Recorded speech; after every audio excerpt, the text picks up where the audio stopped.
ನಾನೇನು ಮಾಡ್ತೀನಿ, ನಮ್ಮಮ್ಮ ಮಾಡ್ತಾಯಿದ್ರು. ಇವಾಗ ತುಂಬ ದಿವಸ ಆಯಿತು. ಅದಕ್ಕೆ ನಾನು ಇವಾಗ ಕಡಲೆಪುರಿ ಒಗ್ಗರಣೆ ಹಾಕೋಣ ಅಂತಿದ್ದೀನಿ. ಇದು ಪ್ಲೇನ್ ಕಡಲೆಪುರಿ. ಅದಕ್ಕೆ ಬಾಣಲಿ ಇಟ್ಟಿದ್ದೀನಿ. ಬಾಣಲಿ ಬಿಸಿ ಆಗ್ತಾಯಿದೆ. 2 ಟೇಬಲ್ ಸ್ಪೂನ್ ಎಣ್ಣೆ ಹಾಕಿದ್ದೀನಿ. ಕಡಲೆಬೇಳೆ 1 ಟೀ ಸ್ಪೂನ್ ಹಾಕಿದ್ದೀನಿ. ಜಾವ 2 ಟೇಬಲ್ ಸ್ಪೂನ್ ಹಾಕಿದ್ದೀನಿ. ಸಾಸಿವೆ ಹಾಕಿದ್ದೀನಿ. ಈ ಕಡಲೆಬೇಳೆ ಎರಡು ಬಣ್ಣ ಚೇಂಜ್ ಆಗೋಗಂಟ ಅದನ್ನು ಹುರಿಬೇಕು. ಕಡಲೆಬೇಳೆ ಕರಿಬೇವು ಹಾಕಿದ್ದೀನಿ. ಒಂದು ಮೆಣಸಿನ್ಕಾಯಿ ಮುರಿದು ಹಾಕಿದ್ದೀನಿ. ಅರಿಶಿನ ಹಾಕಿದ್ದೀನಿ.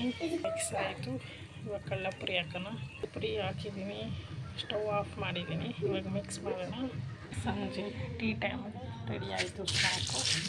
ಅಷ್ಟೇ ಸಿಂಪಲ್ ಕಡಲೆಪುರಿ ಇದೆ. ಮನೆಯಲ್ಲೇ ಎಲ್ಲ ಇರುತ್ತೆ. ಕಡಲೆಪುರಿ ಮಾಡಿಕೊಂಡ್ರೆ ಆಯಿತು.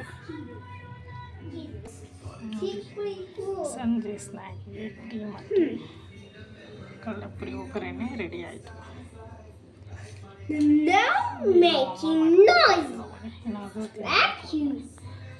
ಗ್ಯಾಪ್ಸ್ಕೊಂಡು ನಾನು ಮಾಡ್ತೀನಿ. ಈ ವಿಡಿಯೋ ನಿಮಗೆ ಇಷ್ಟ ಆದರೆ ಲೈಕ್ ಮಾಡಿ, ಶೇರ್ ಮಾಡಿ ಫ್ರೆಂಡ್ಸ್. Thank you.